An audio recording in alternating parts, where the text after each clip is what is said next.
La Seconde Guerre mondiale fut l'un des conflits les plus dévastateurs de l'histoire. Elle ravagea des villes entières et fit environ 80 millions de morts. L'un de ses épisodes les plus brutaux fut Stalingrad. Ce ne fut pas une guerre limitée au front militaire. Elle atteignit les populations civiles, détruisit des économies et modifia à jamais l'équilibre du monde.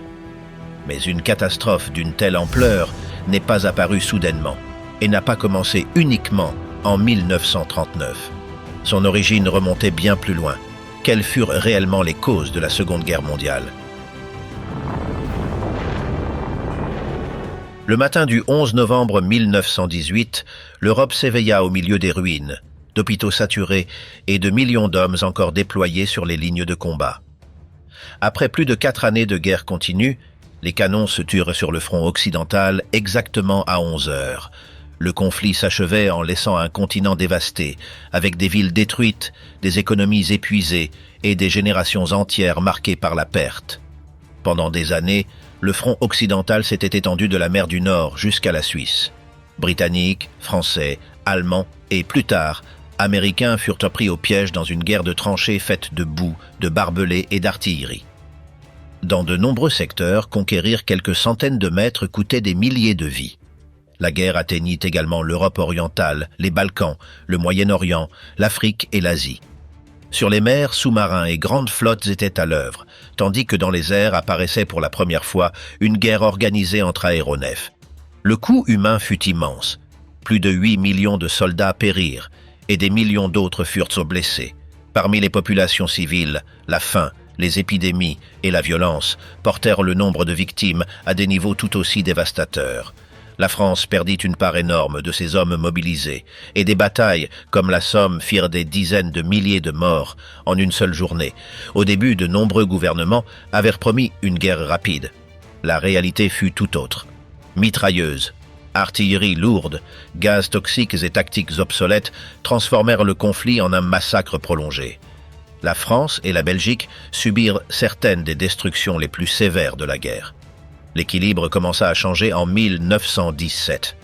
Le 6 avril, les États-Unis déclarèrent la guerre à l'Allemagne, invoquant la guerre sous-marine à outrance et les tentatives allemandes de se rapprocher du Mexique. Avec le temps arrivèrent de nouvelles troupes, des crédits financiers et du matériel industriel à grande échelle. La force expéditionnaire américaine, dirigée par le général John J. Pershing, commença à renforcer des alliés qui épuisaient leurs réserves humaines depuis des années. Dans le même temps, le blocus naval contre l'Allemagne devint de plus en plus sévère. Cette même année, la Russie sombra dans 2 révolutions successives. La première renversa le régime impérial. La seconde porta les bolcheviks au pouvoir, qui décidèrent de se retirer de la guerre. Le résultat fut le traité de Brest-Litovsk, signé le 3 mars 1918 dans l'actuel Brest, en Biélorussie. La Russie renonça à ses prétentions sur la Finlande, l'Ukraine, l'Estonie et la Lettonie, ainsi qu'à des territoires polonais et lituaniens auparavant soumis à l'Empire tsariste. Pour Berlin, cela ouvrit une opportunité immédiate, transférer des forces entières vers l'ouest. Avec ses troupes disponibles, l'Allemagne lança sa dernière grande offensive. Pendant des semaines, elle avança rapidement et, à la fin de juillet, certaines unités se trouvaient à environ 50 miles de Paris. Le Kaiser Wilhelm II assura à la population allemande que la victoire était à portée de main. Mais l'élan commença à s'essouffler. Les pertes augmentaient, l'approvisionnement faisait défaut, et en face apparaissaient de plus en plus de soldats américains frais.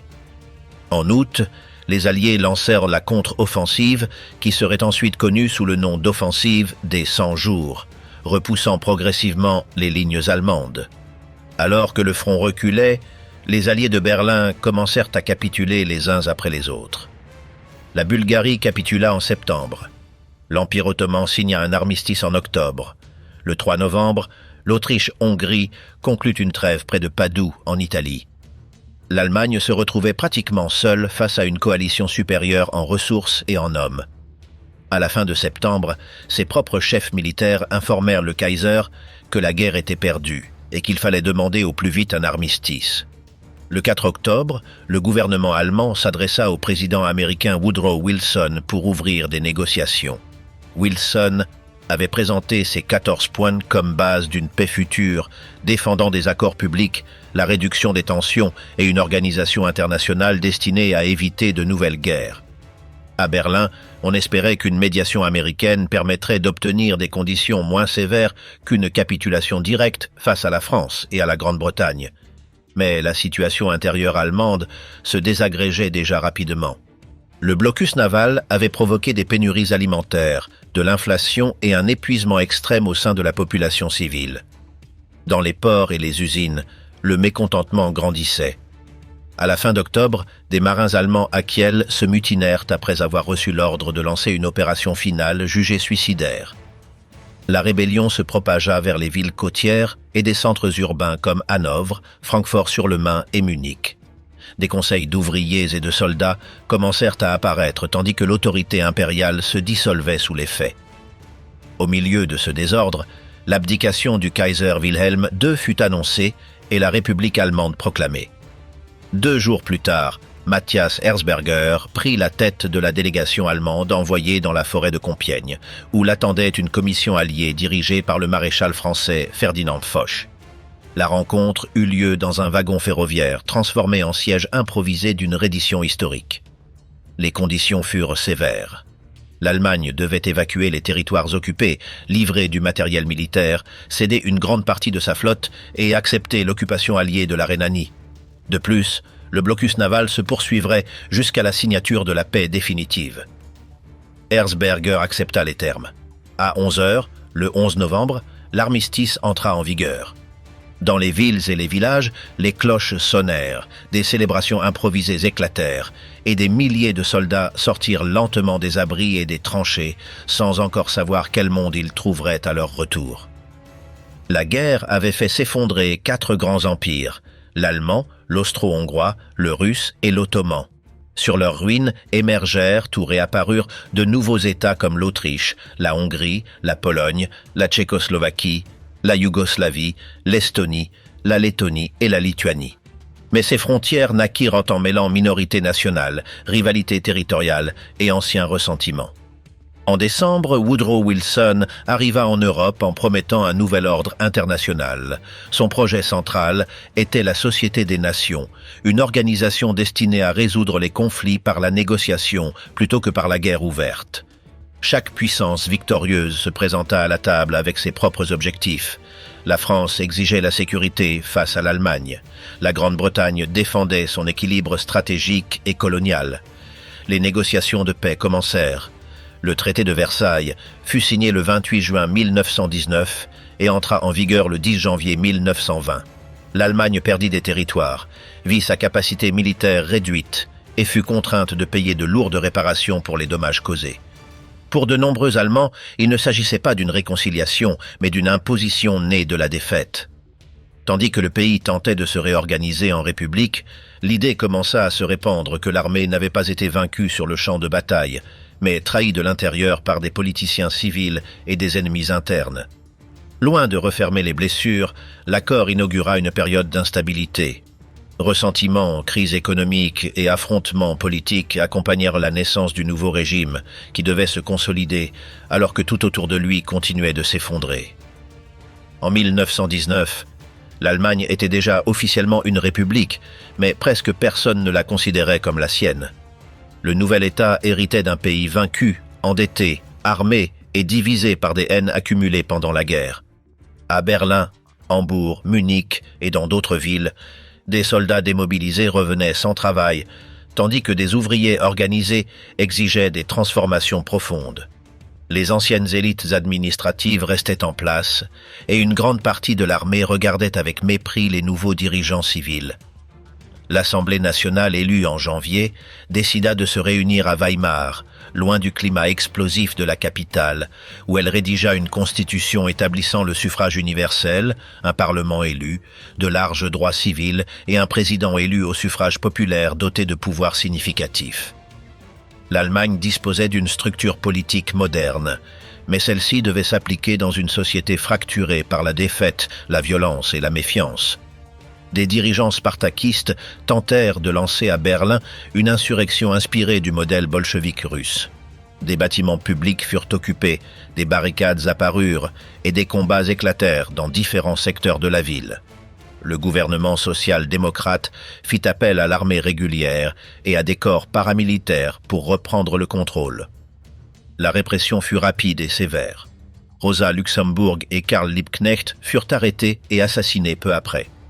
Ces groupes armés, connus sous le nom de Freikorps, devinrent un instrument habituel du maintien de l'ordre.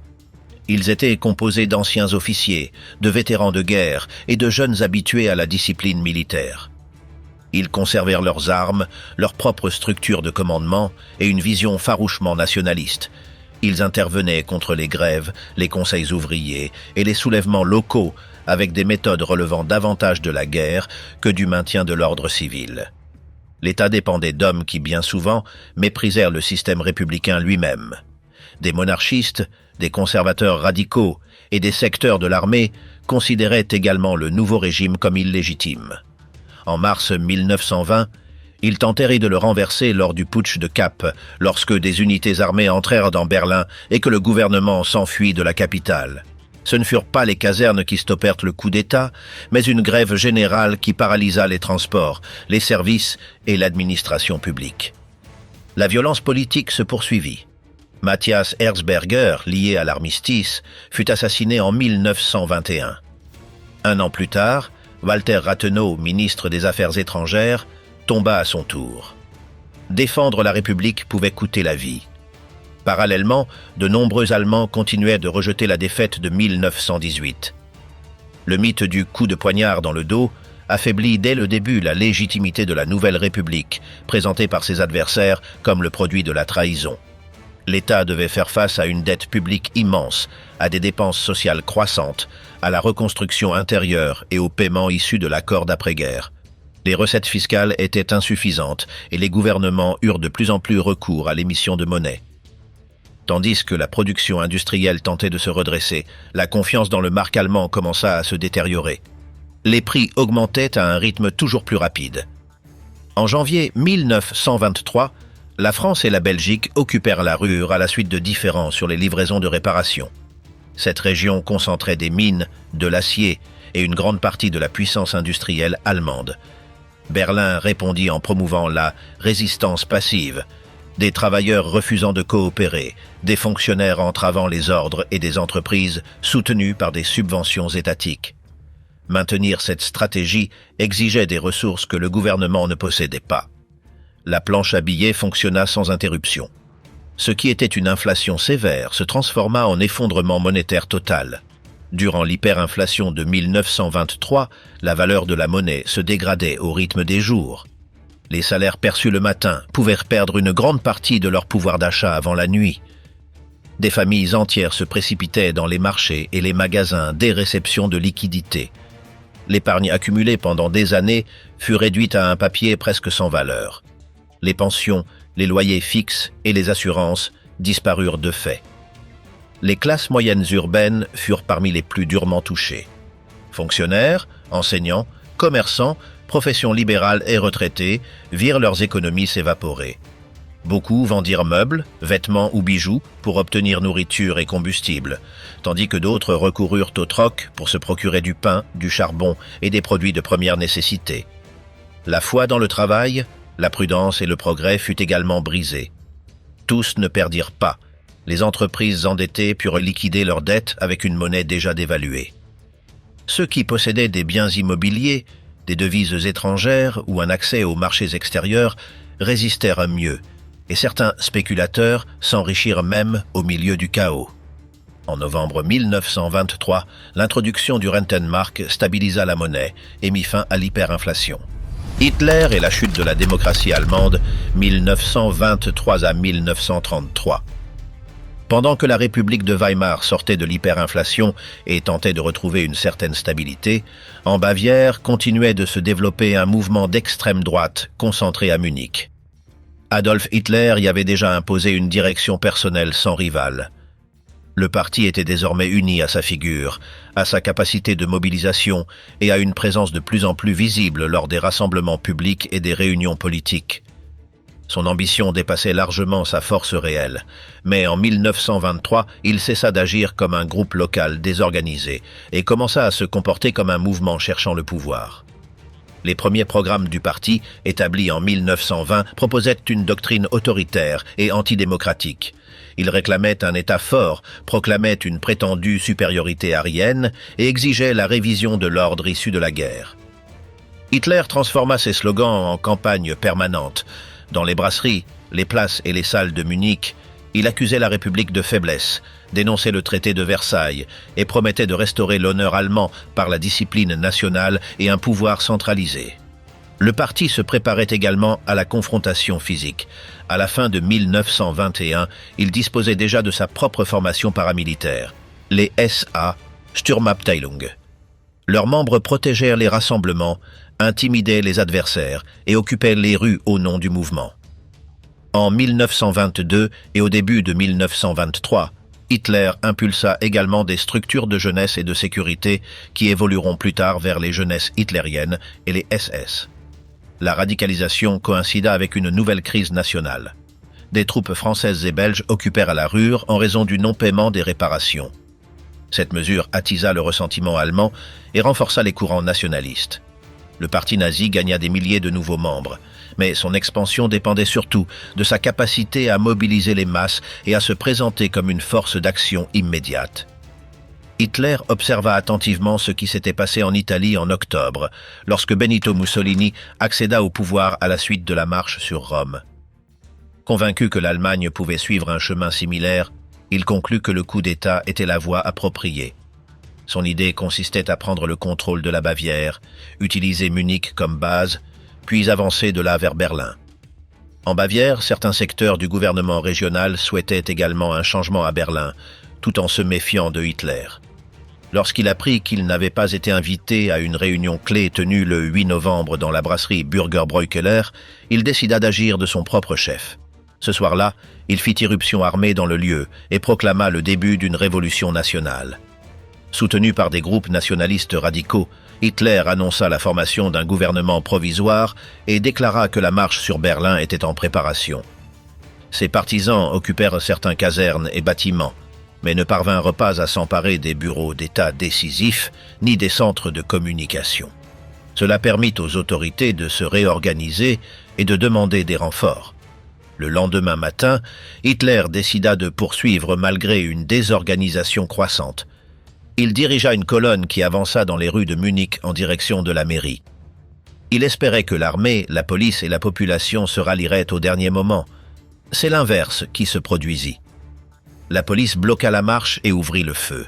16 membres du Parti national-socialiste des travailleurs allemands et 4 policiers furent tués. Le putsch se solda par une défaite totale.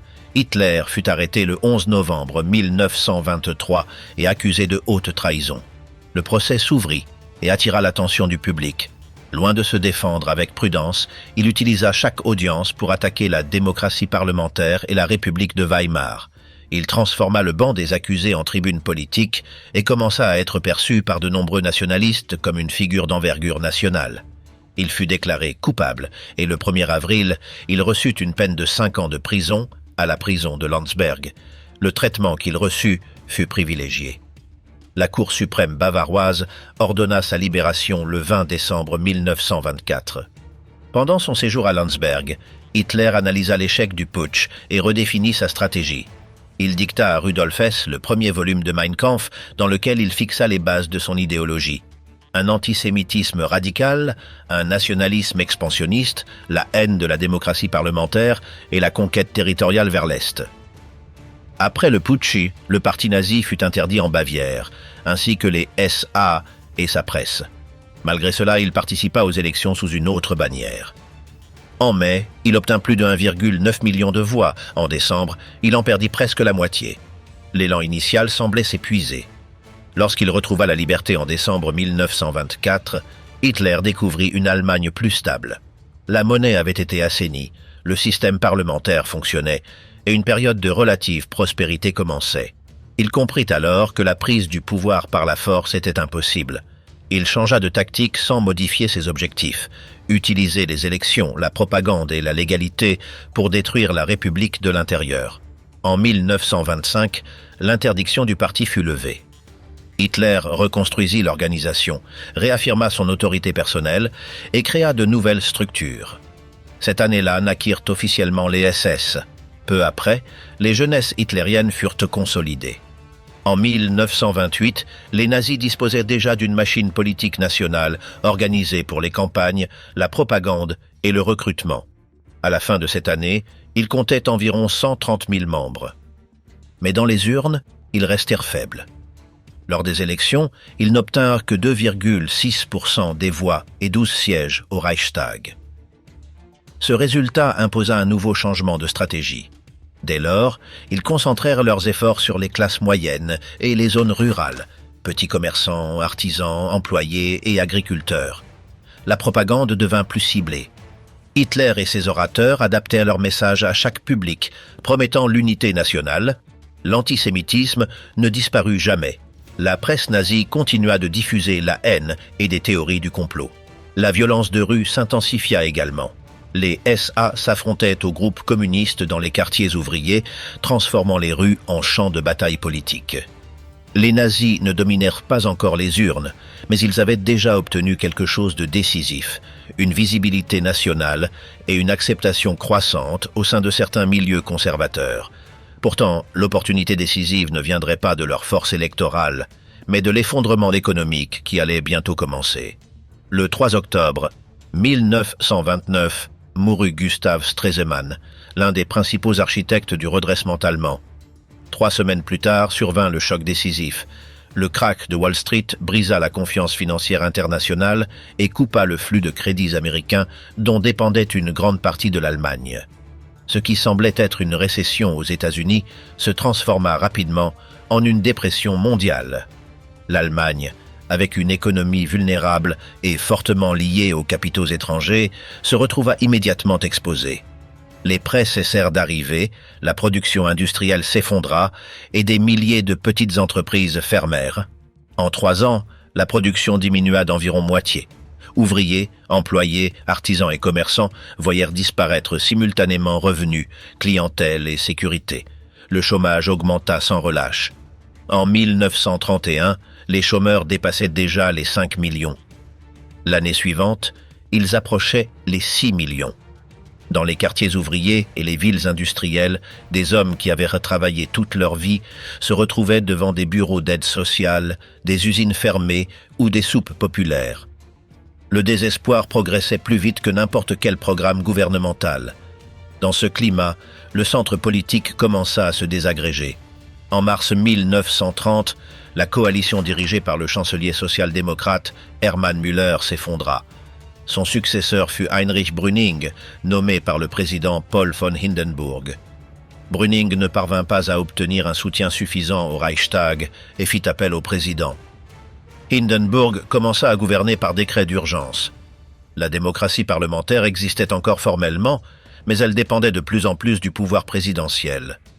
Les élections du 14 septembre marquèrent un tournant décisif. Le parti nazi passa d'une force marginale à la deuxième formation du Reichstag avec 107 sièges. Les communistes progressèrent également. Les partis modérés perdirent du terrain, surtout parmi les classes moyennes qui se sentaient abandonnées. Cette montée en puissance apporta au Parti national-socialiste des travailleurs allemands, des financements et une certaine respectabilité au sein de certains milieux économiques. Des industriels comme Fritz Thyssen commencèrent à le soutenir. Des aides provenant de grandes entreprises et de banques arrivèrent également. Le parti put financer des campagnes plus importantes, étendre son organisation et déployer plus largement ses formations de combat. Parallèlement, les SA continuèrent de croître. Pour de nombreux chômeurs, intégrer ces rangs et défiler en uniforme offrait discipline, sentiment d'appartenance et un ennemi clairement identifié. La crise s'aggrava en 1931. En mai, la banque Kreditanstalt en Autriche fit faillite et le choc financier se propagea à l'Europe centrale. 2 mois plus tard, la Danatbank allemande dut être mise sous tutelle.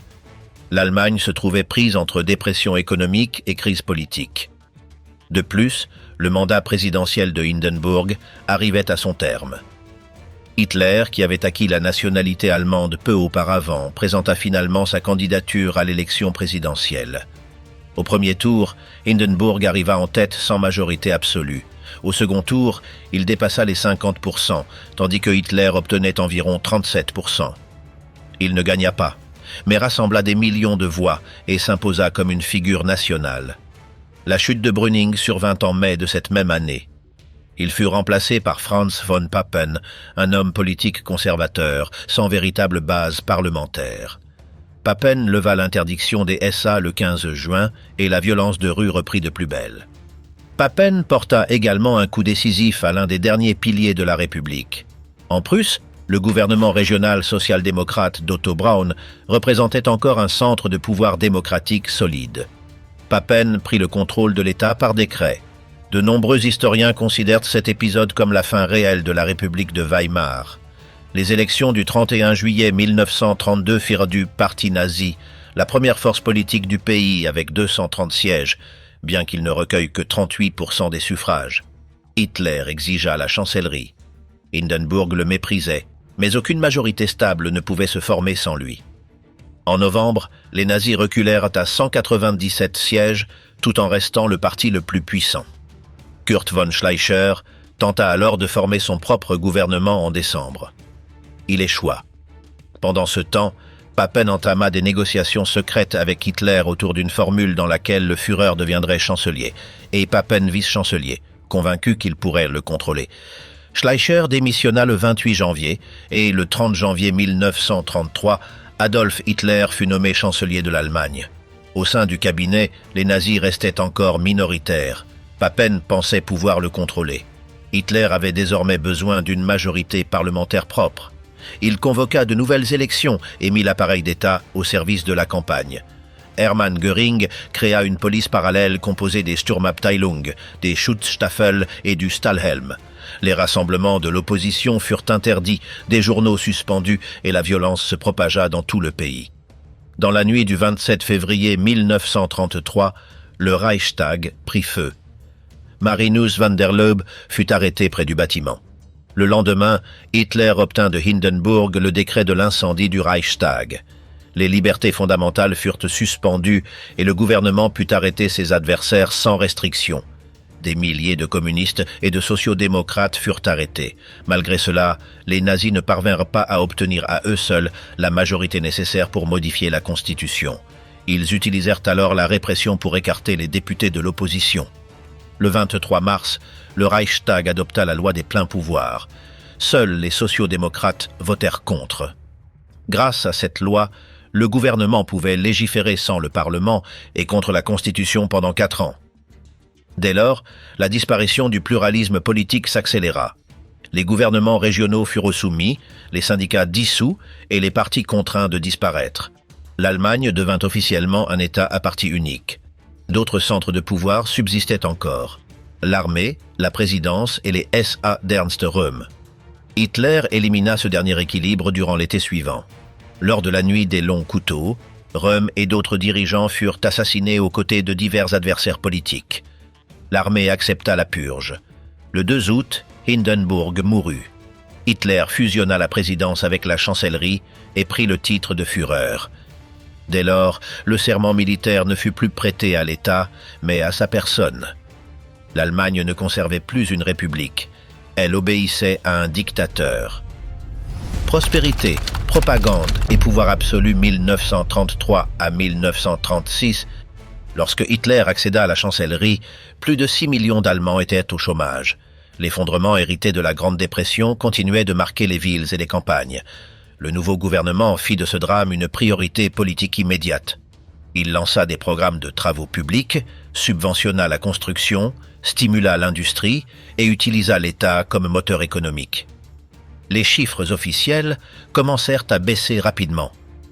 Pour des millions de familles, le régime semblait redonner du travail là où il n'y avait auparavant que files d'attente, fermetures et misère.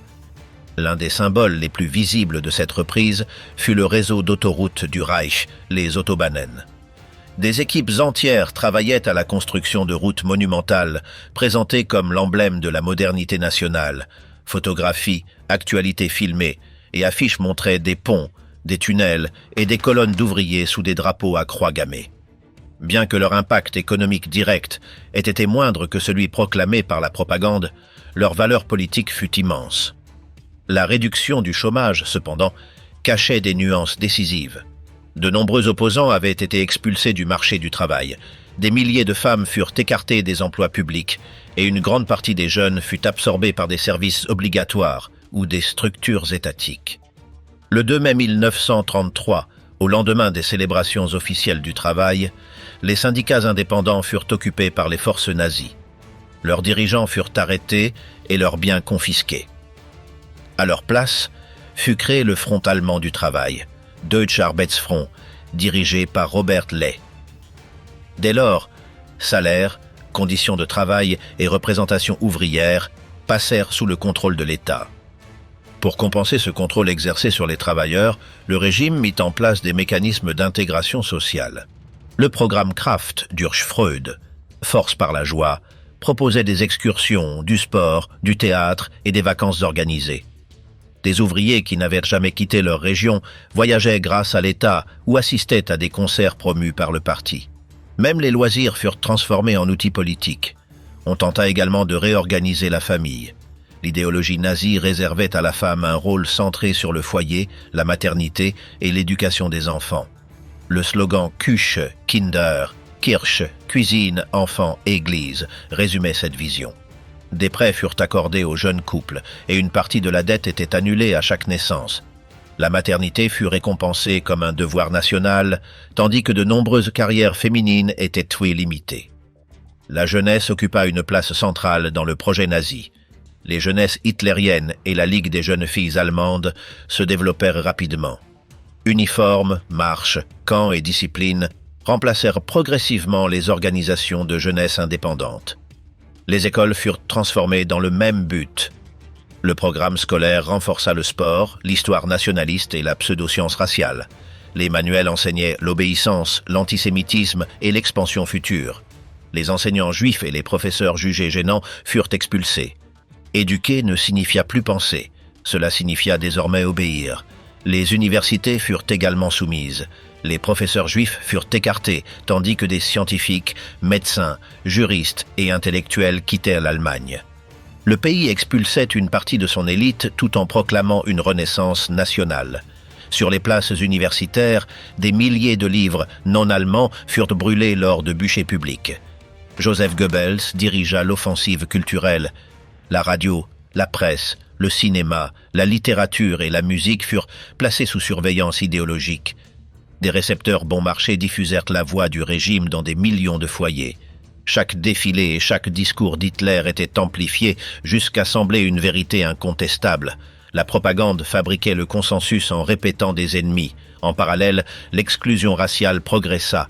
Boycott des commerces juifs, expulsions et restrictions professionnelles se multiplièrent.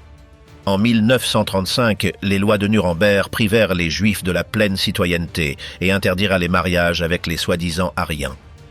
L'image extérieure contrastait avec la réalité intérieure. Les visiteurs étrangers voyaient l'ordre, l'emploi et des rues propres. Ce qu'ils ne voyèrent pas toujours, c'étaient les arrestations arbitraires, la surveillance constante, les camps comme Dachau et la peur parmi les opposants, les communistes, les sociaux-démocrates et les minorités religieuses. Au même moment, l'Allemagne avançait vers la guerre. Le réarmement commença de manière clandestine, mais Hitler rétablit le service militaire obligatoire et annonça la création de la Luftwaffe, interdite par Versailles. La Wehrmacht se développa rapidement. Des milliers de jeunes furent appelés sous les drapeaux et l'économie commença à s'orienter vers les besoins militaires. Reprise économique et préparation à la guerre progressaient ensemble.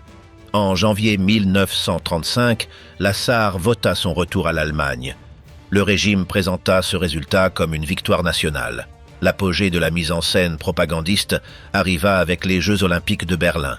Des stades colossaux, des cérémonies impeccables et une image moderne montrèrent au monde une Allemagne en apparence pacifique. Les persécutions visibles furent temporairement dissimulées. Quelques mois auparavant, Hitler avait pris un autre risque. Envoyer des troupes en Rhénanie démilitarisées.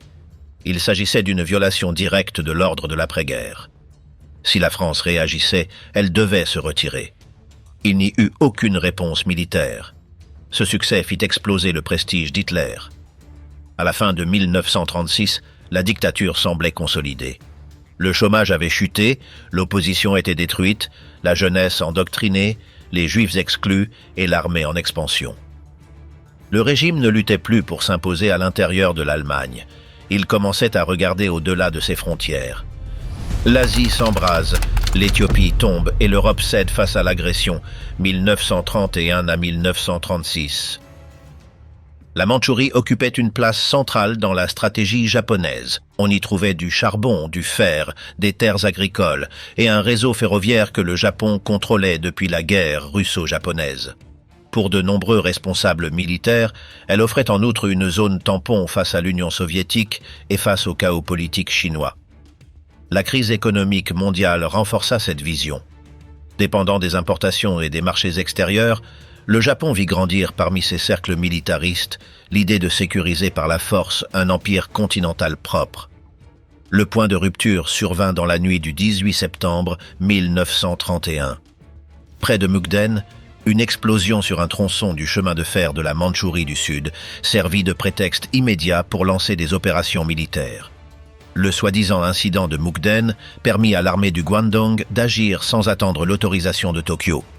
Ce qui suivit fut une invasion soigneusement exploitée. L'offensive avança à une vitesse surprenante. En quelques jours, des troupes japonaises occupèrent des villes clés le long de plus de 1000 km de voies ferrées et sécurisèrent une grande partie du Liaoning et du Jilin. Des renforts arrivèrent depuis la Corée, parfois même sans autorisation impériale. Sur le terrain, ce sont les militaires qui décidaient. Le gouvernement civil observait les événements s'imposer. Tokyo fut dépassé. La rapidité des victoires et l'enthousiasme nationaliste croissant rendèrent chaque fois plus difficile de freiner l'armée. Au lieu de sanctionner l'insubordination, le gouvernement finit par envoyer davantage de troupes et accepter l'occupation. Ce qui avait commencé comme une initiative militaire autonome fut ainsi légitimé par l'État japonais lui-même. La Chine réagit depuis une position extrêmement fragile. Le pays restait divisé entre seigneurs régionaux, l'autorité incomplète du Kuomintang et la guerre civile contre les communistes. Une partie de ses forces se retira sans combattre, d'autres désertèrent, et seuls quelques commandements offrirent une résistance sérieuse dans le nord. Le Japon avançait face à un ennemi fragmenté. En plus d'occuper le territoire, Tokyo mit en place des gouvernements collaborationnistes afin de vider la souveraineté chinoise de l'intérieur. Des provinces entières passèrent sous des autorités dépendantes du Japon. La conquête n'était pas présentée comme une annexion ouverte, mais comme de prétendantes indépendances locales sous tutelle militaire. L'un des premiers foyers de résistance apparut dans le Heilongjiang, où le général Ma Jianshan défia les ordres de ne pas combattre. Pendant plusieurs jours, il freina l'avancée japonaise et devint un héros national. La presse chinoise suivait chaque combat avec attention. Mais la supériorité japonaise en troupes, en mobilité et en contrôle ferroviaire finit par s'imposer. À la fin de 1931, de nouveaux renforts arrivèrent. En janvier 1932, Chinchou tomba et peu après Shanhaiguan. Harbin fut occupée. La résistance régulière chinoise en Mandchourie était vaincue, même si la guerre de guérilla allait se poursuivre pendant des années. Sur la région conquise, le Japon créa le Manchukuo. Le nouvel État fut présenté comme indépendant, mais en réalité il dépendait de l'armée japonaise. Puis fut placé à sa tête comme symbole de légitimité. Derrière le décor politique se dressait une colonie stratégique au service de l'Empire. Pendant ce temps, la Chine restait fracturée. La guerre civile entre le Kuomintang et les communistes ne disparut pas après la perte de la Mandchourie. Seule la pression constante du Japon poussa lentement vers une coopération temporaire. En 1936, Chiang Kai-shek et Mao Zedong finirent par former un front uni contre l'envahisseur. La même année, le Japon renforça son rapprochement avec l'Allemagne à travers le pacte anti-Comintern. Officiellement dirigé contre le communisme international, il révélait en réalité la convergence entre deux puissances révisionnistes. La guerre ouverte commença en juillet 1937 avec l'incident du pont Marco Polo près de Pékin. Une fusillade locale servit de déclencheur à une nouvelle expansion militaire. Le Japon occupa Pékin et Tianjin et le conflit se transforma en guerre à grande échelle. L'un de ses théâtres décisifs fut Shanghai. Le gouvernement chinois y concentra d'énormes ressources pour résister. Pendant des semaines, la ville fut secouée par l'artillerie, les bombardements et les combats de rue. Il y eut des centaines de milliers de victimes des deux côtés. Le Japon obtint la victoire, mais comprit que la guerre ne serait ni courte ni bon marché. Vint ensuite Nankin. La capitale chinoise tomba en décembre. Ce qui suivit choqua le monde. Les troupes d'invasion déclenchèrent des massacres, des viols, des pillages et une terreur systématique contre la population civile. Le massacre de Nankin demeure l'un des épisodes les plus brutaux du XXe siècle. Loin de se rendre, la Chine se prépara à une longue guerre. Elle mobilisa des millions d'hommes et transféra une partie de son industrie vers l'intérieur du pays. Pour le Japon, cela signifiait une campagne de plus en plus coûteuse. Pour la Chine, résister devint une question de survie nationale. Le conflit toucha également les intérêts occidentaux. En Chine, il existait des concessions étrangères, des échanges commerciaux internationaux, des navires et des citoyens européens et américains. Des protestations diplomatiques eurent lieu, mais aucune intervention décisive ne suivit. L'Asie révélait une réalité inquiétante. L'agression pouvait avancer sans rencontrer de conséquences immédiates. En Europe, Benito Mussolini interpréta cette passivité comme une opportunité pour ses propres projets impériaux. L'ambition impériale fasciste se construisait depuis des années, nourrie par la propagande coloniale, le souvenir de la défaite d'Adwa en 1896 et la nécessité pour Mussolini d'offrir une grande victoire extérieure. La crise économique italienne et le réarmement allemand accélérèrent ses plans. Au cours de 1934, l'Italie renforça l'Érythrée et la Somalie, étudia la campagne et écarta ceux qui doutaient. À la fin de cette année, la guerre contre l'Éthiopie était décidée. Il ne manquait plus qu'un prétexte. Ce prétexte apparut à Oual-Oual. Le 5 décembre, dans cette oasis de l'Ogaden, un affrontement frontalier entre forces italiennes et éthiopiennes fut transformé par Rome en une offense intolérable. Les deux pays acceptèrent formellement l'arbitrage, mais Mussolini utilisa ce délai pour concentrer ses troupes et préparer l'invasion. Le 30 décembre, il ordonna déjà la conquête totale de l'Éthiopie et la fondation d'un empire. La dimension diplomatique fut décisive. La France laissa entendre qu'elle ne bloquerait pas l'expansion italienne, et le Royaume-Uni n'adopta pas non plus de mesures claires pour la freiner. Tandis que Londres et Paris hésitaient entre protestations verbales et inaction, Mussolini comprit qu'il pouvait avancer sans faire face à une réponse sérieuse. Pendant que la diplomatie restait ouverte en Europe, la machine militaire italienne travaillait à plein régime. Des centaines de milliers de soldats, d'énormes quantités de matériel et une puissante force aérienne furent envoyés en Afrique orientale. Ports, routes, aérodromes et dépôts furent agrandis. À l'été 1935, la guerre coloniale était prête. L'Éthiopie affronta la crise avec des moyens beaucoup plus limités. Haïlé Sélassie tenta de se réarmer, mais il restait loin du potentiel industriel italien. Bien qu'il puisse mobiliser des centaines de milliers d'hommes, seule une partie disposait d'un armement moderne. De nombreux commandants continuaient de croire à la bataille traditionnelle. Malgré cela, l'empereur prépara une défense fondée sur une retraite initiale, l'usure de l'envahisseur et une résistance prolongée. Lorsque octobre arriva, la décision était déjà prise. L'invasion commença sans déclaration de guerre. Les forces de Bono franchirent la frontière depuis l'Érythrée et avancèrent avec le soutien de l'aviation, de l'artillerie et des chars. La résistance initiale fut faible, et en quelques jours, Adigrat, Adwa et Aksum tombèrent. Au sud, Graziani ouvrit un autre front depuis la Somalie. Très vite apparut une caractéristique centrale de la campagne, l'utilisation d'armes chimiques. L'avance italienne se heurta rapidement au terrain difficile et à l'impatience de Mussolini. De Bono voulait consolider les positions, mais le dictateur exigeait des victoires rapides. Après l'occupation de Mekelle, l'Italie constata que l'Éthiopie continuait de combattre. En décembre, une contre-offensive éthiopienne commença. Mussolini remplaça de Bono par Badoglio, qui répondit avec plus de dureté et recourut systématiquement au gaz moutarde contre les troupes, les villages et les routes de passage. À partir de février 1936, la supériorité matérielle italienne devint écrasante. À Amba Aradam, Tombien et Shaer, les armées éthiopiennes furent battues par l'artillerie, l'aviation et les bombardements chimiques. Au sud, Graziani avança sur l'Ogaden et Harar. La campagne cessa d'être une simple conquête militaire. Elle devint une démonstration de terreur technologique. La bataille finale eut lieu à Maïseu. Haïlé Sélassie tenta d'engager le combat fin mars avec des forces inférieures et peu de munitions. Après 2 jours de lutte, la résistance se brisa. Durant la retraite, l'aviation italienne bombarda des colonnes épuisées et multiplia le massacre. Après Maïseu, la route vers la capitale fut ouverte. Haïlé Sélassie quitta Addis Abeba le 2 mai. Les troupes italiennes entrèrent dans la ville. 4 jours plus tard, Benito Mussolini proclama la création de l'Empire. La crise éthiopienne révéla la fragilité de l'ordre international. La Société des Nations fut incapable de stopper un agresseur, et les démocraties européennes ne voulurent pas non plus assumer le coût d'une confrontation. Derrière cette prudence se trouvaient les 2 puissances qui maintenaient encore l'équilibre continental, le Royaume-Uni et la France. En 1918, les 2 pays sortirent victorieux de la Première Guerre mondiale, mais cette victoire n'avait rien d'un triomphe. La France avait subi des destructions directes, des régions ravagées et une génération marquée par Verdun et la guerre d'usure. Le Royaume-Uni n'avait pas été envahi, mais il avait payé un lourd tribut en pertes humaines, en dette et dans le souvenir des tranchées.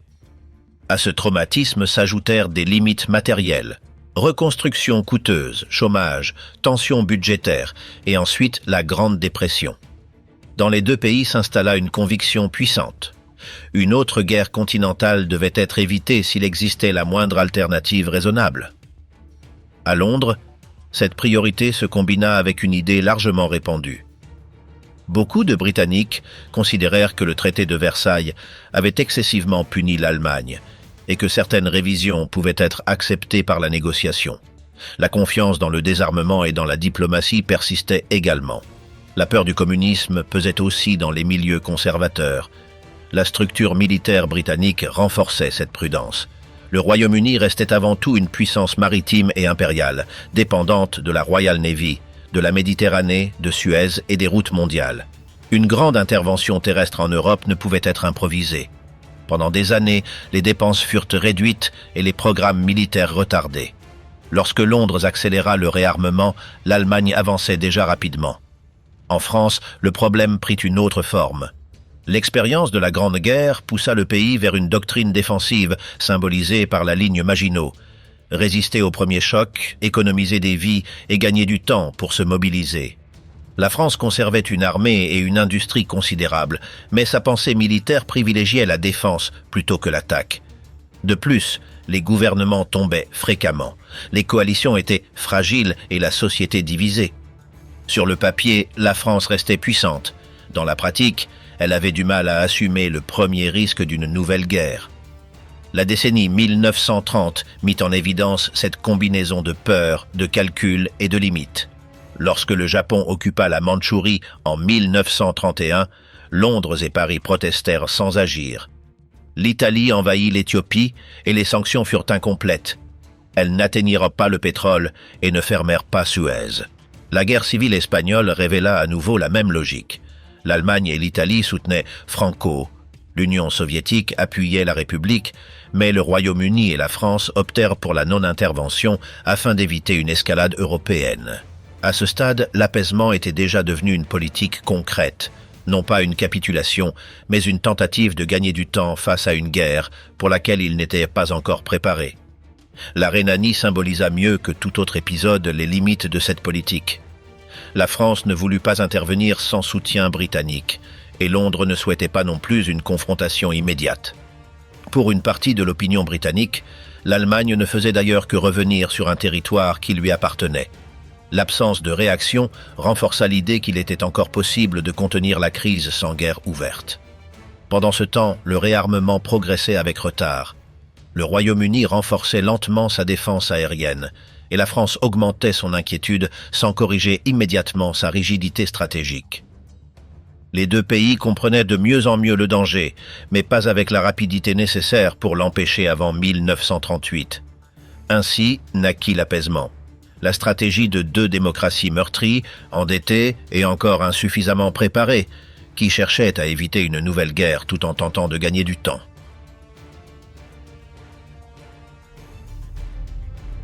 L'Espagne, laboratoire de la guerre future. Au printemps 1936, la Deuxième République entra dans sa phase la plus critique. La victoire du Front populaire aux élections de février ne stabilisa pas le pays, mais approfondit au contraire la fracture existante. Dans les milieux conservateurs, militaires, monarchistes et catholiques, la peur d'une révolution sociale se diffusa. Parmi les républicains de gauche, les socialistes et les organisations ouvrières, la conviction grandit qu'une contre-révolution armée se préparait pour détruire le régime né en 1931. Grèves, affrontements de rue, attentats et représailles multiplièrent les tensions. L'Espagne conservait ses institutions formelles, mais la confiance entre les blocs avait disparu. Le 17 juillet 1936, le soulèvement débuta à Melilla et, dans les jours suivants, s'étendit au Maroc, aux Canaries, aux Baléares et à de nombreuses garnisons de la péninsule. Cependant, il échoua dans son objectif essentiel, prendre immédiatement le pouvoir. Madrid, Barcelone, Valence, Bilbao et d'autres grandes villes restèrent hors de son contrôle initial, tandis que les rebelles dominaient de vastes zones de l'intérieur et du sud. Le coup d'État avait échoué en tant qu'opération rapide. La guerre civile commençait. La mort du général Sanjurjo obligea à réorganiser la direction insurrectionnelle. À Burgos, une junte de défense nationale fut créée et le 1er octobre, Francisco Franco réunit le commandement militaire et politique. Dans la zone insurgée, la centralisation progressa rapidement. Cet avantage politique reposait sur une base militaire supérieure. Près de 70% des chefs et officiers en activité finirent du côté des rebelles. Parmi leurs forces figuraient les 47 000 hommes de l'armée d'Afrique, légions et regulars, les troupes les plus expérimentées d'Espagne. Les insurgés n'eurent pas à improviser une armée depuis zéro.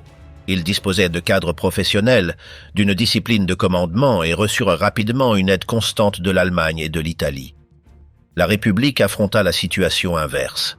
Après avoir démobilisé certaines troupes pour éviter de nouvelles adhésions au coup d'État, la défense initiale reposa sur des colonnes improvisées, des milices ouvrières et des unités dispersées. De nombreux combattants se méfièrent des officiers professionnels, tandis que nombre de commandants doutaient de troupes sans instruction. Le gouvernement tenta de réorganiser cette force en brigades mixtes, puis en armée populaire, mais l'unité de commandement tarda à se consolider. La guerre d'Espagne s'internationalisa dès les premiers jours. L'Allemagne envoya des Junkers de transport escortés par des chasseurs et l'Italie apporta des chasseurs bombardiers ainsi que du matériel supplémentaire. Avec ce soutien, Franco organisa un pont aérien entre le Maroc et la péninsule, assura l'avantage dans le détroit et transféra l'armée d'Afrique. L'Espagne devenait un champ direct d'intervention étrangère. Depuis Séville, Franco lança en août l'offensive vers Madrid à travers l'Estrémadure, la frontière portugaise étant sécurisée par le régime de Salazar. La colonne de la mort avança rapidement. Mérida tomba le 10 août, Badajoz le 15 et Talavera le 3 septembre. Cette progression s'expliquait par la capacité tactique de l'armée d'Afrique face à des défenses improvisées. À l'arrière des deux camps, les prisons improvisées, les exécutions sommaires et les représailles politiques se multiplièrent. Madrid devint alors le centre du conflit. Le 6 novembre, face à l'avancée ennemie, le gouvernement se transféra à Valence et confia la défense au général José Miaja.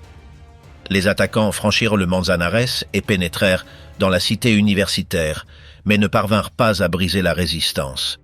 La défense reçut des chars soviétiques T-26, des avions Mosca et Chatos, ainsi que les premières brigades internationales. Madrid résistait et la guerre cessait d'être une campagne brève. La capitale montra en outre une transformation décisive de la guerre moderne. Près d'1 million d'habitants furent exposés aux bombardements et aux combats urbains. Des milliers de civils furent évacués avec l'aide internationale. L'habitant de la grande ville devenait désormais une cible directe de la guerre. Après l'échec de l'assaut frontal, les insurgés tentèrent d'encercler la ville. En février 1937, commença la bataille du Jarama pour couper la route de Valence. En mars eut lieu l'offensive italienne de Guadalajara. Le Corpo Truppe Volontari déploya des dizaines de milliers d'hommes avec de l'artillerie, des véhicules et un appui aérien. L'opération visait une victoire rapide, mais elle se termina par une défaite. Entre le 12 et le 19 mars, La contre-offensive républicaine reprit du terrain et força le repli italien. Pendant ce temps, le front nord devint prioritaire. Le 31 mars 1937 commença l'offensive contre le Pays basque avec le soutien aérien de la Légion Condor et des forces italiennes. Le 26 avril eut lieu le bombardement de Guernica. La destruction transforma le nom de la ville en symbole mondial d'une nouvelle forme de guerre, frapper les centres urbains pour briser les communications, le moral et la résistance. Bilbao tomba le 19 juin, suivi de Santander le 24 août et de Gijón le 21 octobre. La République tenta de soulager cette pression par des offensives coûteuses. À Brunete, l'armée populaire attaqua à l'ouest de Madrid, avec le soutien de chars soviétiques. La bataille fit environ 40 000 victimes, sans modifier l'équilibre décisif. En Aragon, l'offensive sur Belchite ne changea pas non plus le cours général de la guerre. Parallèlement, de graves divisions internes persistaient entre anarchistes, communistes, socialistes et républicains. Les événements de mai à Barcelone montrèrent à quel point la lutte politique interne absorbait des énergies essentielles. Avec le Nord perdu et la supériorité ennemie consolidée, l'épuisement républicain s'accéléra durant 1938 et au début de 1939. La perte des zones industrielles réduisit la production et l'approvisionnement.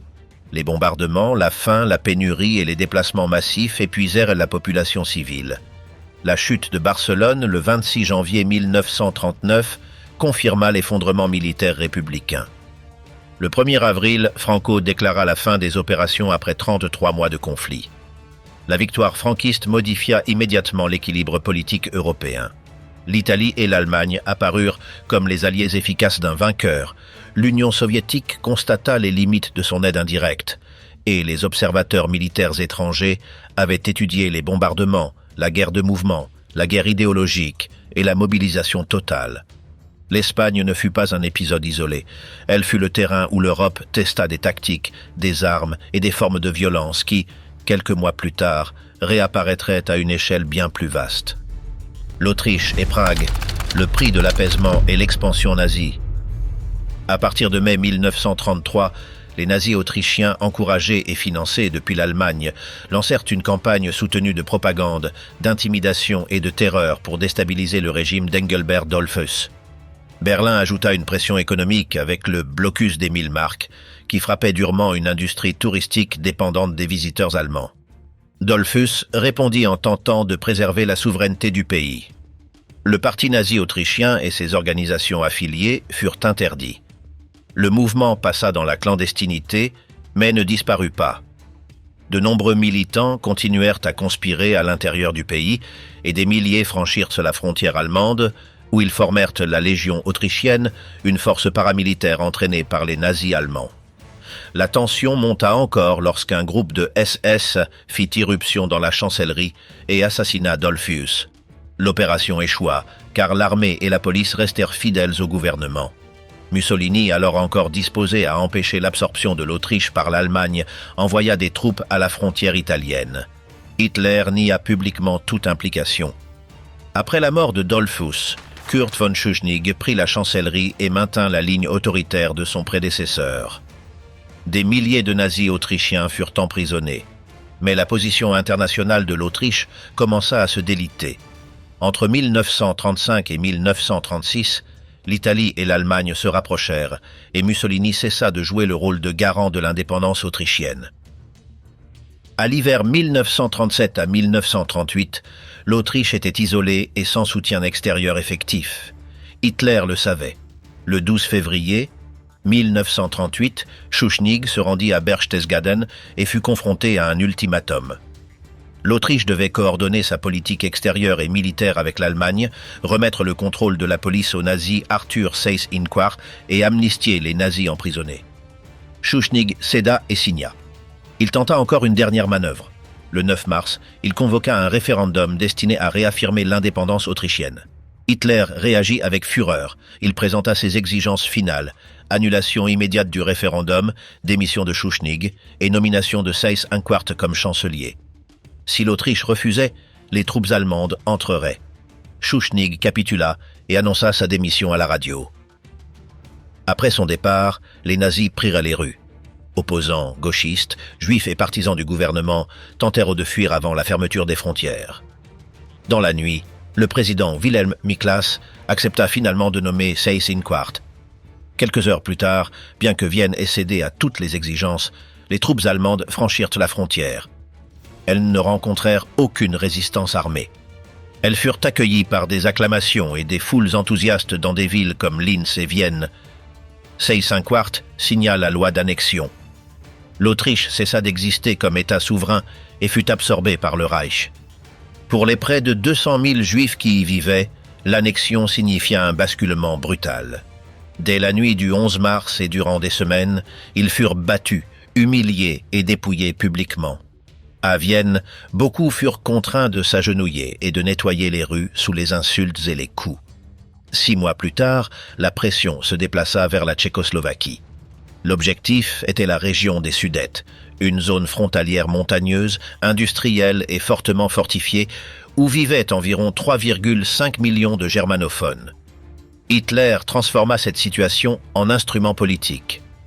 Le dirigeant pro-nazi Konrad Henlein plaça le parti allemand des Sudètes au service de Berlin. Il formula des exigences impossibles à accepter pour le gouvernement du président Edvard Beneš. Le 24 avril, il réclama une autonomie totale et la liberté d'adhérer à l'idéologie nazie. Si Prague acceptait, Berlin gagnait en influence. Si elle refusait, Hitler obtenait un prétexte. La Tchécoslovaquie était une république stable, dotée d'une industrie avancée, d'une armée moderne et de fortifications frontalières, conçues pour résister à une attaque allemande. Après l'Anschluss, cependant, sa position devint beaucoup plus dangereuse, car l'Allemagne pouvait désormais exercer une pression également depuis le sud. Beneš comprit le danger et ordonna une mobilisation partielle. 10 jours plus tard, Hitler signa une directive secrète prévoyant une guerre contre la Tchécoslovaquie qui devait commencer au plus tard le 1er octobre. La France et le Royaume-Uni, décidés à éviter la guerre, exercèrent des pressions sur Prague pour qu'elle cède. Chamberlain était convaincu qu'une concession territoriale pouvait satisfaire Hitler. Beneš résista, car il savait que céder signifiait abandonner les défenses montagneuses, une grande partie de l'appareil industriel et la sécurité stratégique du pays. Malgré cela, la pression augmenta. Le gouvernement tchécoslovaque se retrouva isolé. L'Union soviétique annonça sa disposition à aider, mais Beneš refusa d'entrer en guerre sans soutien occidental. Le 29 septembre 1938, Hitler, Mussolini, Chamberlain et Édouard Daladier se réunirent à Munich. Le gouvernement tchécoslovaque ne fut pas invité. Les accords de Munich obligèrent Prague à céder les Sudètes. L'occupation allemande devait être achevée avant le 10 octobre. Peu après, la Pologne prit Zaolzie et la Hongrie obtint des territoires dans le sud de la Slovaquie et en Ruthénie. La Tchécoslovaquie perdit une grande partie de son territoire, ses fortifications frontalières et une part décisive de sa base économique. Beneš démissionna le 5 octobre. À partir de ce moment, ce qu'il restait du pays entra dans une désintégration accélérée. La Deuxième République, présidée par Émile Hácha, devint militairement indéfendable et politiquement encerclée. L'Allemagne encouragea en outre sa fragmentation interne.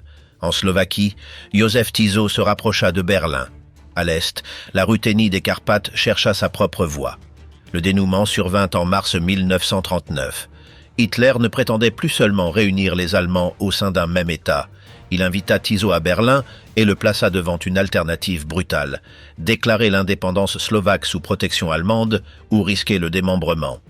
Le 14 mars, la Diète slovaque proclama cette indépendance. Cette même nuit, Hitler convoqua Hácha à Berlin et le soumit à une pression extrême, l'avertissant que la Luftwaffe pouvait bombarder Prague s'il refusait. Hácha finit par céder.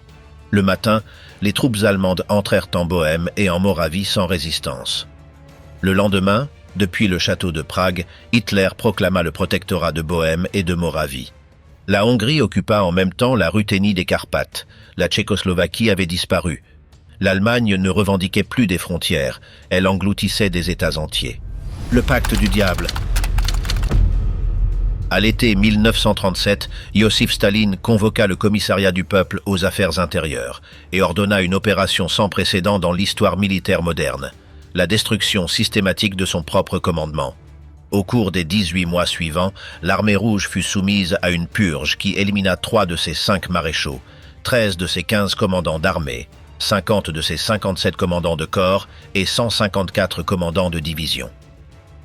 Les méthodes variaient entre l'exécution immédiate par balle, la mort sous la torture durant les interrogatoires et la condamnation à des camps où la survie était improbable. Mikhaïl Toukhatchevski, l'officier le plus prestigieux de l'institution et principal responsable de la modernisation tactique de l'armée, fut exécuté le 11 juin 1937 à l'issue d'un procès qui dura moins d'une journée. Les accusations portèrent sur l'espionnage au service de l'Allemagne. Les preuves avaient été fabriquées. Les conséquences opérationnelles furent immédiates. Les officiers survivants comprirent que l'initiative était dangereuse et que l'obéissance aveugle était la seule conduite compatible avec la survie. Des régiments qui devaient manœuvrer attendèrent des ordres qui n'arrivèrent pas. Des commandants qui devaient décider en quelques minutes consultaient vers le haut dans des chaînes de commandement paralysées par la peur. La plus grande armée d'Europe en termes numériques était, en août 1939, une force dépourvue de système nerveux fonctionnel. Staline le savait. Le comité de défense du peuple élabora en mars 1939 une estimation interne sur la capacité de l'armée rouge à soutenir des opérations offensives de grande ampleur. Les conclusions ne furent pas rendues publiques. Elles indiquaient que la reconstruction du corps des officiers exigerait encore 2 à 3 ans pour retrouver les niveaux de compétences antérieurs aux purges. Staline ne disposait pas de ce temps si la guerre commençait cet été-là. La conférence de Munich de septembre 1938 avait produit au Kremlin une lecture que Londres et Paris n'avaient pas anticipée. L'Union soviétique n'avait pas été invitée. La Tchécoslovaquie, pays avec lequel Moscou entretenait un traité d'assistance mutuelle, fut livrée à l'Allemagne sans que Staline reçoive de notification préalable ni participe à aucune phase des négociations. Le secrétaire général interpréta cette exclusion comme une décision délibérée. Son analyse, exposée devant le Politburo lors de réunions confidentielles, soutenait que les démocraties occidentales ne cherchaient pas à contenir Hitler, mais à l'orienter. La direction naturelle de cette orientation était l'Est, la Pologne d'abord, l'Union soviétique ensuite. Chamberlain et Daladier n'étaient pas, de ce point de vue, des dirigeants naïfs croyant à l'apaisement. Cette conviction transforma le sens des négociations anglo-franco-soviétiques de l'été 1939. En avril, Moscou avait proposé une alliance défensive tripartite. En août, une mission militaire franco-britannique arriva enfin dans la capitale soviétique à bord d'un navire marchand de vitesse ordinaire, sans pouvoirs exécutifs pour conclure des accords définitifs et avec pour instruction d'explorer avant de s'engager. Le général Doumanque, chef de la délégation française, et l'amiral Drax, chef de la délégation britannique, se présentèrent devant Kliment Vorochilov, commissaire soviétique à la défense, sans lettre de créance signée par leurs gouvernements respectifs. Vorochilov suspendit les séances le 17 août. Les négociations avaient duré 12 jours et n'avaient reproduit aucun accord opérationnel sur le seul point qui comptait. Le droit de l'armée rouge à entrer en Pologne et en Roumanie en cas d'attaque allemande. Varsovie et Bucarest refusaient d'autoriser ce transit. Londres et Paris n'exercèrent pas la pression nécessaire pour forcer une réponse. Pour Staline, cela confirmait l'analyse de Munich. Il n'existait pas de partenaire sérieux à l'Ouest. Pendant que la mission franco-britannique négociait encore à Moscou, Joachim von Ribbentrop arriva dans la capitale soviétique le 23 août 1939 avec des pouvoirs plénipotentiaires pour conclure un accord en quelques heures. La délégation allemande apportait des instructions d'Hitler visant à accepter pratiquement toutes les conditions territoriales que Staline mettrait sur la table. Berlin avait besoin de la neutralité soviétique avant le 1er septembre. Staline reçut Ribbentrop au Kremlin à 15 heures. Le secrétaire général fit des commentaires ironiques sur la lenteur de la mission britannique. Il négocia personnellement les détails de la carte, traçant des lignes du doigt sur des documents étalés sur la table et interrogeant sur des points géographiques précis. À 2 heures du matin, le 24 août, les ministres des Affaires étrangères de l'Allemagne et de l'Union soviétique signèrent le pacte de non-agression. Staline proposa un toast à Hitler. Ribbentrop répondit par un toast à Staline. Le document public établissait une neutralité mutuelle en cas d'attaque de l'une des parties par une troisième puissance. Le protocole additionnel secret divisait l'Europe orientale en sphères d'influence au moyen d'une ligne tracée à travers la Pologne, le long des rivières Naria, Vistule et San. À l'ouest de cette ligne, l'Allemagne, à l'est, l'Union soviétique. La Finlande, l'Estonie et la Lettonie étaient attribuées à la sphère soviétique. La Lituanie, initialement dans la sphère allemande, serait transférée par un protocole complémentaire signé le 28 septembre. La Bessarabie, territoire roumain, était reconnue comme un intérêt soviétique sans objection allemande. Le protocole fut immédiatement classé au niveau de secret le plus élevé disponible dans les deux bureaucraties. Une copie resta dans les archives du ministère allemand des Affaires étrangères. Une autre dans les archives personnelles de Staline. Lorsque les troupes américaines capturèrent les archives allemandes en 1945, le document apparut sur microfilm. L'Union soviétique nia son existence pendant 44 ans. Les gouvernements estoniens, letton et lituanien en exil construisirent durant cette période une argumentation juridique et diplomatique fondée sur l'exigence que Moscou reconnaisse l'origine illégitime de l'occupation. En août 1989, exactement 50 ans après la signature, 2 millions de personnes formèrent une chaîne humaine de 675 km traversant les 3 pays baltes. Cette chaîne fut appelée la Voie balte. 16 mois plus tard, les 3 pays retrouvèrent leur indépendance. Le Congrès des députés du peuple de l'Union soviétique reconnut formellement l'existence du protocole secret le 24 décembre 1989, 4 décennies et 4 mois après sa signature par Staline. Les deux calculs qui avaient produit le pacte partaient de prémices différentes. Hitler obtenait l'élimination du risque immédiat d'une guerre sur 2 fronts. Avec la neutralité soviétique assurée, il pouvait détruire la Pologne, absorber ses ressources, puis réorienter la machine militaire vers l'ouest sans exposer le front oriental. Staline obtenait des territoires, du temps et la perspective que l'Allemagne et les puissances occidentales s'épuisent mutuellement pendant que l'Union soviétique reconstruisait son appareil militaire. L'un des deux avait signé un document que l'autre n'avait aucune intention de respecter. Avec la destruction de la Tchécoslovaquie, il devint clair que les ambitions du Reich allèrent bien au-delà de la simple réunification des populations germaniques. Tous les regards se tournèrent alors vers la Pologne. Pologne, commence le massacre.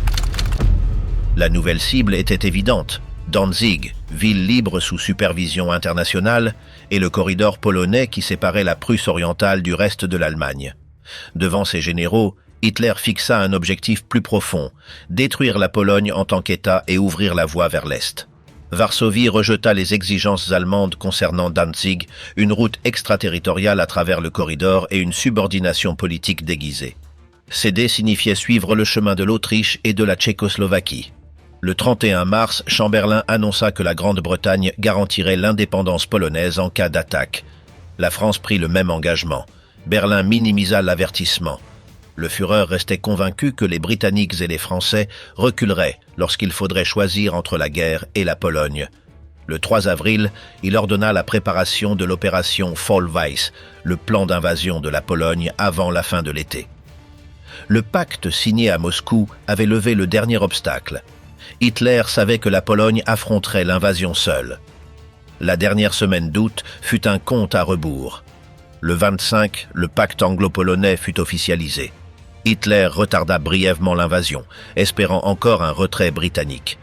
Parallèlement, il organisa une fausse négociation. Exigence jamais formellement remise, délais impossibles et contacts diplomatiques vides. La décision militaire était déjà prise. Le 31 août, les SS exécutèrent une provocation préparée par Reinhard Heydrich. Des agents allemands simulèrent une attaque polonaise contre l'émetteur radio de Gleiwitz. Pour renforcer la mise en scène, plusieurs prisonniers de camps de concentration furent assassinés et habillés en prétendus assaillants. La guerre serait présentée comme une réponse défensive à une agression inventée. À l'aube du 1er septembre 1939, des milliers de moteurs attendèrent en marche le long de la frontière. À 4h45, le cuirassé Schleswig-Holstein ouvrit le feu sur la garnison polonaise de Westerplatte. Des colonnes allemandes avancèrent depuis le nord, l'ouest et le sud. Plus de 60 divisions, près d'1,5 million d'hommes, 2000 chars et des centaines d'avions. La Luftwaffe attaqua dès les premières heures les aérodromes, les nœuds ferroviaires, les ponts et les colonnes en mouvement. Westerplatte résista une semaine sous des bombardements continus. Cracovie tomba le 6 septembre. Sur les routes, des civils fuyaient avec des charrettes et des bicyclettes, tandis que les attaques aériennes frappaient des axes saturés de soldats et de réfugiés. Les unités blindées perçaient les lignes, changeaient de direction et refermaient des poches de résistance. Entre le 9 et le 19 septembre se déroula la bataille de la Bzura, la plus grande contre-offensive polonaise de la campagne. Plusieurs formations attaquèrent le flanc allemand à l'ouest de Varsovie et infligèrent des pertes sérieuses dans les premiers jours. Les blindés, l'artillerie et l'aviation allemande concentrèrent leurs tirs et détruisirent la dernière grande tentative offensive. Le 3 septembre, la Grande-Bretagne et la France déclarèrent la guerre à l'Allemagne. L'Europe entrait officiellement en guerre pour la deuxième fois en une génération. Varsovie accueillit la nouvelle avec espoir, attendant une aide rapide. À l'ouest, aucune offensive décisive n'eut lieu. L'armée allemande continuait d'avancer. Derrière les lignes allemandes, des unités des SS, des polices spéciales et des milices commencèrent des arrestations, des exécutions sommaires et des attaques contre des juifs, des prêtres, des fonctionnaires et des figures locales. De nombreux villages furent incendiés. La campagne contre la Pologne n'était pas uniquement militaire. Dès les premiers jours, apparurent des méthodes d'occupation raciale et politique qui seraient ensuite étendues à l'échelle continentale. Le 17 septembre, le coup final arriva. L'armée rouge franchit la frontière orientale polonaise. Le gouvernement polonais quitta Varsovie et se dirigea vers la Roumanie. Prise en étau entre deux envahisseurs avançant depuis des flancs opposés, la résistance nationale fut brisée sur le plan stratégique.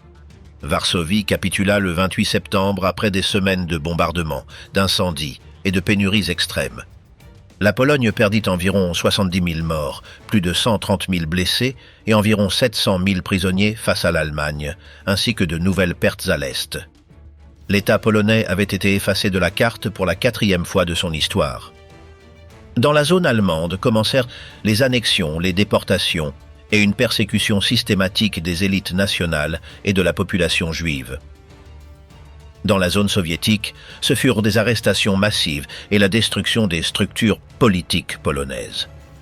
Avec la destruction de la Pologne, la paix née en 1918 s'effondrait définitivement dans un conflit qui ferait des dizaines de millions de morts. Si ce documentaire vous a intéressé, abonnez-vous à la chaîne pour ne pas manquer les prochains.